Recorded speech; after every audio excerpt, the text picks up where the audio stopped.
Boa noite a todos. Sejam muito bem-vindos aqui de volta à nossa live Leitura Zen, né? Tanto eu quanto a sua, a gente teve algumas dificuldades aí, vamos colocar, né? Nas últimas semanas, a gente não conseguiu tá transmitindo, tá, pessoal? Então, peço desculpas quanto a isso, tá? Mas bem, consegui voltar hoje, né? Assim que a Su conseguir superar também as atribulações dela, ela vai voltar também. E voltamos à leitura aqui do finalzinho do Dhammapada, né, pessoal? Aqui no capítulo 20 hoje, né? Então, já faz um tempinho, eu acho que era até pra gente já ter acabado a leitura do Dhammapada já, mas realmente essas últimas semanas aí foram bastante corridas, né? Mas é muito bom estar de volta aqui e espero que vocês aproveitem, né? Lembrando sempre que todas essas atividades do Bushinji online aqui, agora a gente está também com um canal no YouTube, os vídeos que são gravados aqui nas lives, eles são enviados para o canal do YouTube também. Vocês que quiserem, entrem lá, curtam a página, apoiem, tá? E, e esse espaço aqui é justamente um espaço aberto para a gente conseguir propagar o Dharma, propagar mais o Zen Budismo, a Escola Soto, né? Para que todos possam ter acesso, né? Todo mundo que tiver uma conexão com a internet consegue entrar aqui, é tudo 100% de graça. A gente realmente tira um momento aqui do nosso dia a dia, do nosso tempo, para estar aqui falando com vocês, para estar aqui fazendo essas leituras, fazendo essas atividades em prol do Dharma, né? Então, também, se vocês puderem nos apoiar, deixem seu like, compartilhem o vídeo, comentem, etc e tal, pessoal. Então, acho que é sempre legal, é uma iniciativa aí bacana. E, bem, isso tudo posto, pessoal, vamos iniciar com a própria leitura. Então, capítulo 20 hoje do Dhammapada, chegando aqui bem no finalzinho, na verdade, né? Se eu não me engano, são 23, 20, 26 capítulos ao total. Então, reta final aí do Dhammapada. Espero que vocês estejam gostando, né? Eu e a Sua, a gente tá pensando aqui ainda um pouco também o próximo livro, tá? Provavelmente a gente deve ser um outro livro do Shunryu Suzuki que a gente está imaginando, tá? Renan aí dando boa noite Renan, boa noite Flávio, muito obrigado aí pela presença de vocês, legal estar com vocês aqui hoje e boa noite para todo mundo que está assistindo também, né? Então vamos lá para o início aqui, para a leitura hoje, capítulo 20 do Caminho. Dos caminhos, o melhor os 8. Das verdades, as 4 nobres. Das virtudes, não ter desejos. Dos homens, os que sabem ver. Então, bem, essa primeira estrofe aqui, né? Leva às vezes as pessoas a enxergarem o budismo como um sectário, talvez, mas não, pelo menos eu não enxergo isso, tá? A principal ideia aqui é justamente das virtudes não ter desejos, dos homens os que sabem ver. Como assim dos homens os que sabem ver? Os que sabem ver o quê? Né? A gente sabe que jhana, né? Jhana, que é a prática meditativa que Buda criou, né? E que ele batiza de jhana justamente porque jhana vem da etimologia deide, que significa ver, enxergar. Mas o que é que se vê? O que é que se enxerga? Né? E que aqui ele enaltece de novo. Dos homens, os que sabem ver. Né? É aquele que consegue enxergar o Dharma. E o que é o Dharma aqui nesse momento? O Dharma significa a verdade. Que verdade é essa, no entanto? Né? Aquela verdade que está além da nossa própria mente. Aquela verdade que está além das nossas próprias sensações, das nossas próprias percepções, das nossas próprias vontades, da nossa própria consciência, das nossas próprias experiências, né?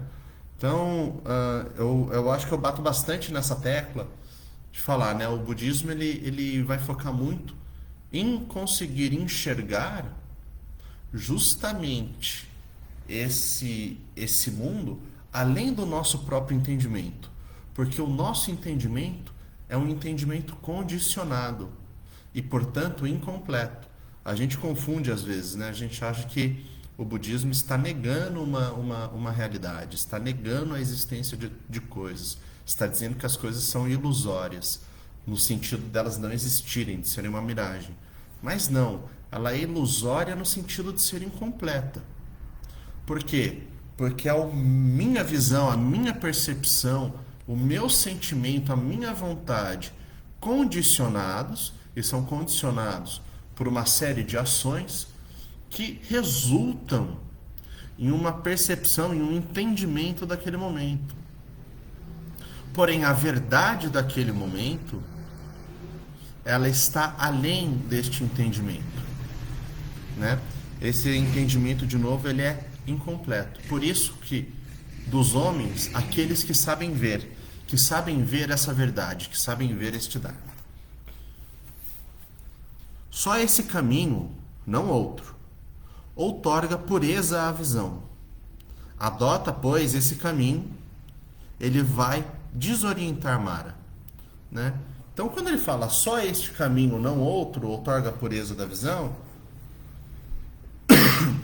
pode-se ler como se fosse assim, só o budismo vai me levar a isso. Mas não, né? Inclusive, se assim fosse, nós não teríamos a figura dos Pratyeka Budas. O que é um Pratyeka Buda? Um Pratyeka Buda é um Buda isolado, é um Buda independente, vamos colocar assim. É alguém que por si só, sem ter entrado em contato com o Dharma de um Buda, ou seja, com o ensinamento de um Buda, com um Buda que está apontando em como enxergar este Dharma, ele consegue compreender este Dharma, ele consegue enxergar este além do nosso próprio entendimento, né? Ou seja, o despertar não é uma faculdade exclusiva do budismo, tá? Então, que caminho é esse, se não é o budismo em si? Né? Que caminho é esse, se não é o budismo em si que está sendo enaltecido aqui? É justamente este caminho de ter uma maturidade cognitiva forte o bastante de ser capaz a encarar que aquilo que eu vejo, que eu experimento, é uma mera versão da realidade. E ser capaz de perceber esta realidade maior. Shunryu Suzuki chama isso, né, de mente pequena e mente grande, né? Essa é a ideia. Tendo esse caminho adotado, teu sofrimento cessará. Eu preconizo esse caminho porque sei aplacar a dor. Ou seja, né? Aqui quando a gente lê o sofrimento, né, a gente pode entender como a insatisfação. Por quê? Porque enquanto a nossa mente entende ou confunde a versão com o fato, a versão com a realidade, este incompleto com a plenitude, ela vai ser iludida e não vai tomar a melhor decisão, ou não vai tomar uma decisão em sua completude, não vai tomar uma decisão entendendo a completude das coisas, e vai entrar em um ciclo de insatisfação. Não, mas isso não sei o que, mas será que eu mereço isso? Mas Quando a gente tem essa completude de entendimento que vai além dessa versão da coisa que nós estamos entendendo o tempo todo, não há possibilidade mais da insatisfação se instalar. Porque agora eu entendo todas as peças, eu vejo toda a questão, eu entendo. Então, eu não permito que minha mente, não permito que a minha própria percepção caia em julgamentos treslocados. Assim eu aplaco a minha dor, assim eu aplaco o meu sofrer, assim eu aplaco a minha insatisfação. Que bem te esforces no caminho, que mostram os despertos. Nele, pela meditação, soltará de Mara as amarras. Mara, né? Vem da raiz etimológica mirto, que é a mesma raiz etimológica que vem a nossa palavra morte, por acaso, né? E Mara, dentro da cosmologia budista, é colocado como um dos maiores seres que existem dentro da cosmologia budista.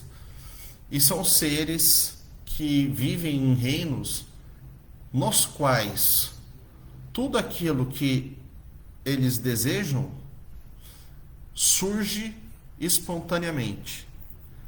E para se manterem nesse tipo de reino, eles precisam manter todos os outros seres nos reinos ou viharas abaixo, inclusive os reinos sansáricos. E por isso que Mara busca nos prender, né? Ou seja, pessoalmente eu entendo aí que o Buda está falando que a morte, o entendimento da morte, ou o conflito natural que nós temos, vida e morte, esse conflito psicológico, eles nos prende em determinados estratos de pensamento. Eles nos prendem em determinados estratos de entendimento.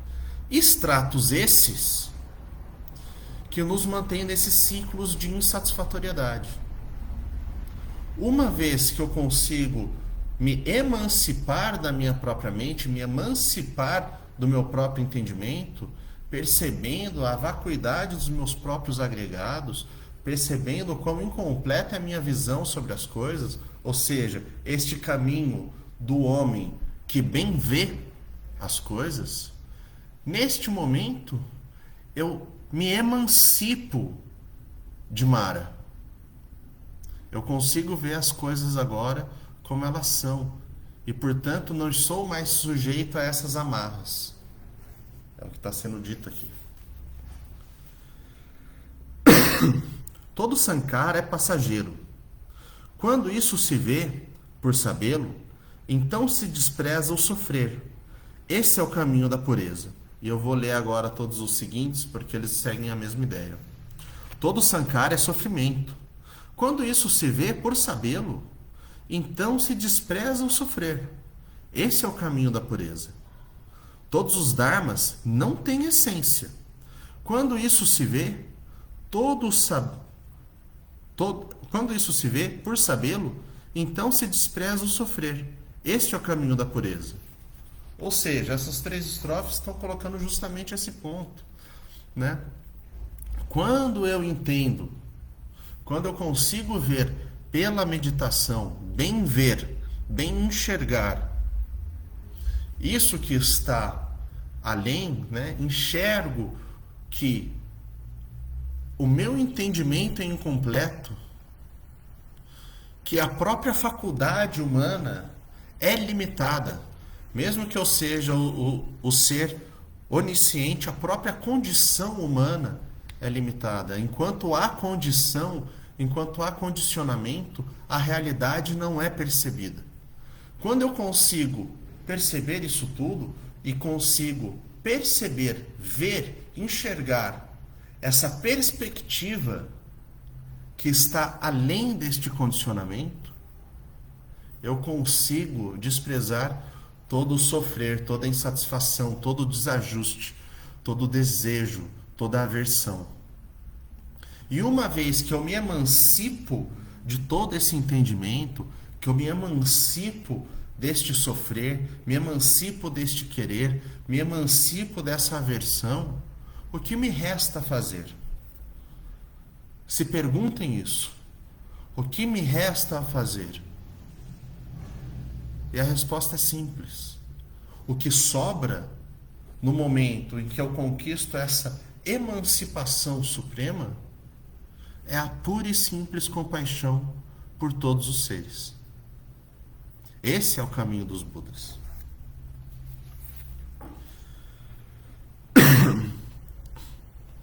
Atento ao que diz, com a mente bem controlada, que com seu corpo também nada de mal faça, que mantenha este triplo caminho bem claro, para que percorra a senda que os sábios mostram.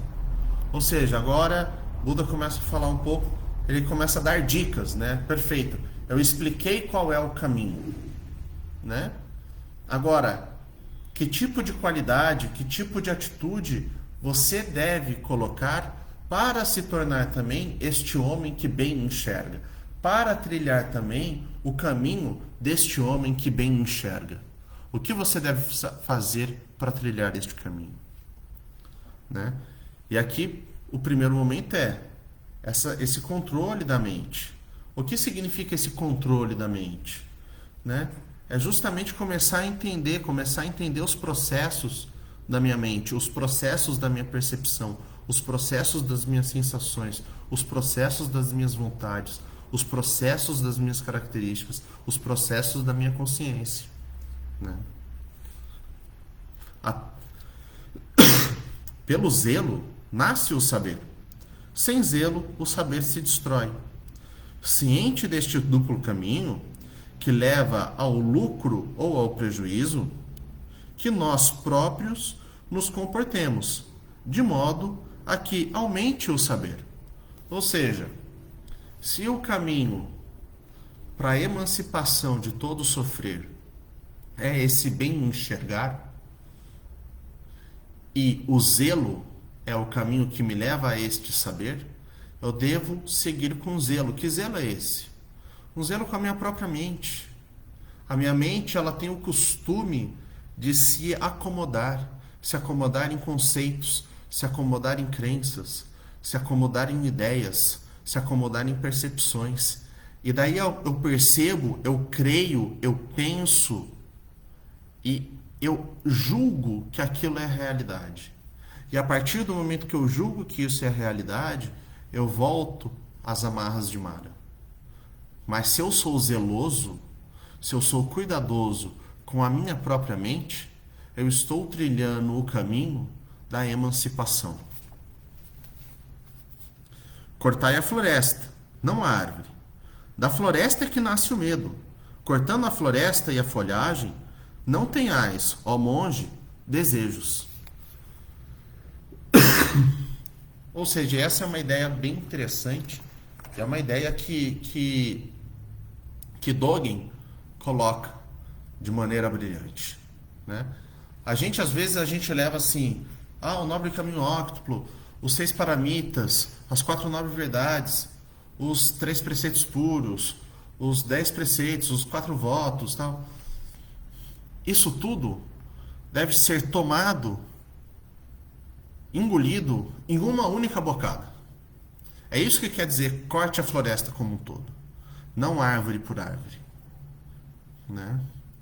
Ou seja, os preceitos, os votos, eles não estão lá para o seu despertar. Eles não estão lá para o seu despertar, né? Os preceitos, os votos, etc e tal, as perfeições, eles são a expressão pura desse estado búdico natural. Então nós não praticamos para nos tornar Budas. Tentar praticar para se tornar um Buda é tentar cortar uma árvore de vez.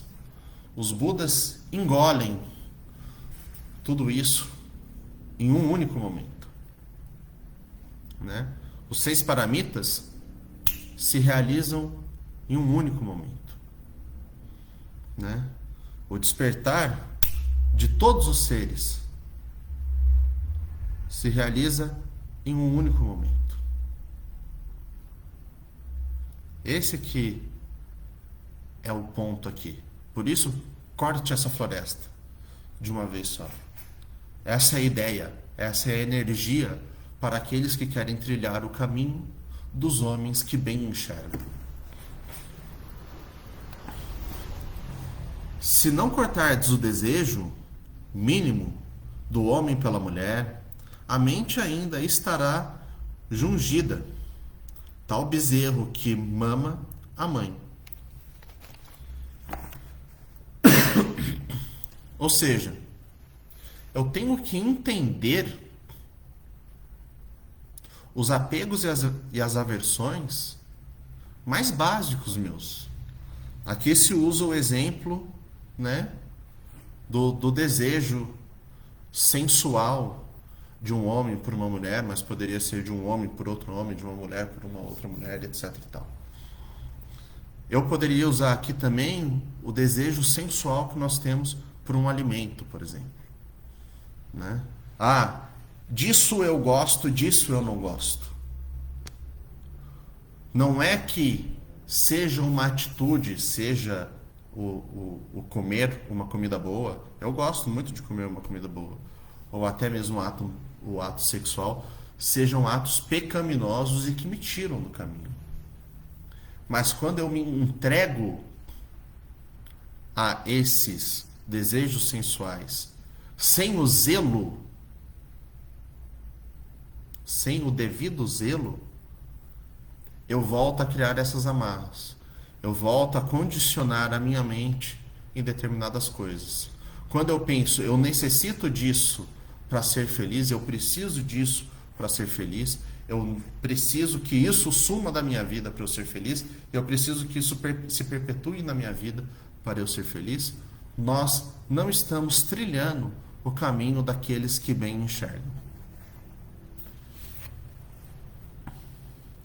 Corta a atração pelo teu eu, como a um lírio com tuas mãos. Dedica-te à trilha da paz, ao nirvana que os Budas mostram. Ou seja, mais profundo ainda, que eu cortar esses desejos sensuais dos meus sentidos, eu tenho que cortar também esses desejos a respeito, inclusive, das minhas próprias ideias de existência, de essência, de alma, de vida, né? Eu tenho que compreender muito claramente a vacuidade dos meus agregados. Eu tenho que entender de uma maneira muito madura a condicionalidade do meu eu. Então, o que é esse desistir do apego ao eu? Não é anular o seu ego, isso é impossível. O nosso ego é necessário. Buda Gautama manteve o seu ego ao longo de toda a sua vida. Essa é uma condição humana essencial. Se você conversar com qualquer psicólogo minimamente gabaritado, ele vai mostrar, né, o quão necessário esse ego é, né? Então, o que é esse cortar o eu? É justamente ter também esse bem enxergar do eu, da condição humana, da condição dos seres, né? É entender essa condicionalidade de todos esses elementos. Aqui morarei nas monções, aqui no verão e no inverno. Desse modo se expressa o tolo, pois não sabe se estará vivo. Aqui é um exemplo, né, radical. Porém, contudo, no entanto, né, o que quer dizer isso? Ah, vou morar aqui ou ali, etc. Tal. É a nossa mente repousando nas certezas, né?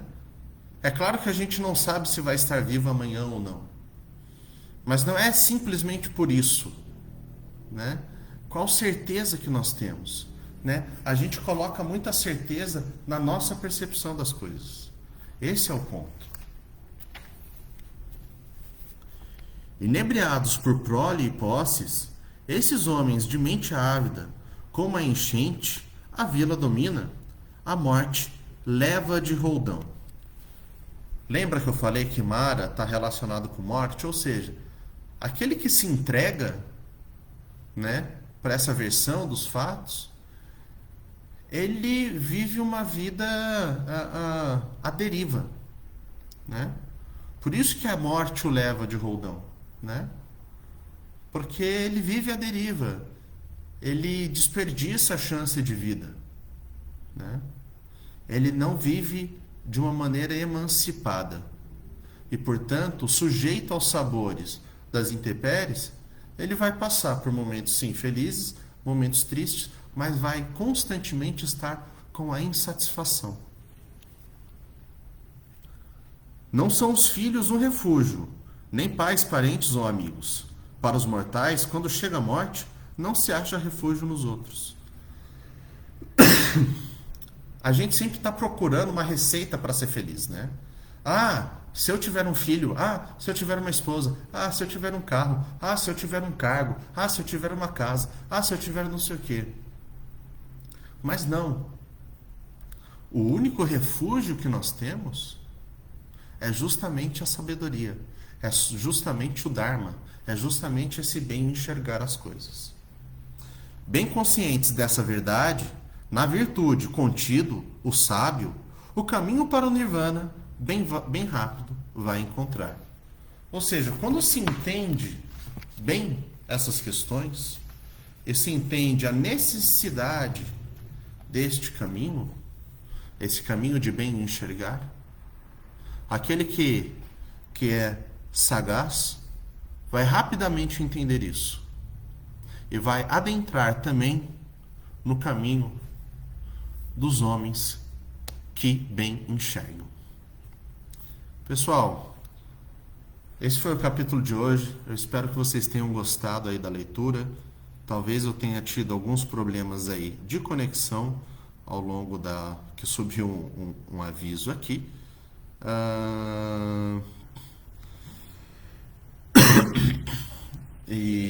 Mas espero que tenha dado para ver bem aí a leitura como um todo. O vídeo vai depois para o YouTube, né? Vão lá, comentem lá também. Agradeço aí todos que tenham comentado, tá? Boa noite aí também para Paiva, boa noite aí para Virgínia. Muito obrigado aí pela presença de vocês, né? O Juscelino aí também, muito obrigado pela presença. E aqueles que estão aqui conosco ainda assistindo, né? Seja agora ao vivo, seja depois no YouTube, peço aí que juntem as palmas das mãos em gachô para fazermos as transferências dos méritos da prática de hoje. Nega wako wako no kodoko mote amane kuisai ni oyoboshi. Orera toshujo to minato ni butsu dojo zen koto. Oho. Jiho san shi shifu. Shison busa moko sa. Moko hoja oromi. Que os méritos dessa prática se espalhem por todos os cantos do universo, beneficiando incontáveis seres. Muito obrigado a todos, uma ótima semana e até a próxima. Obrigado.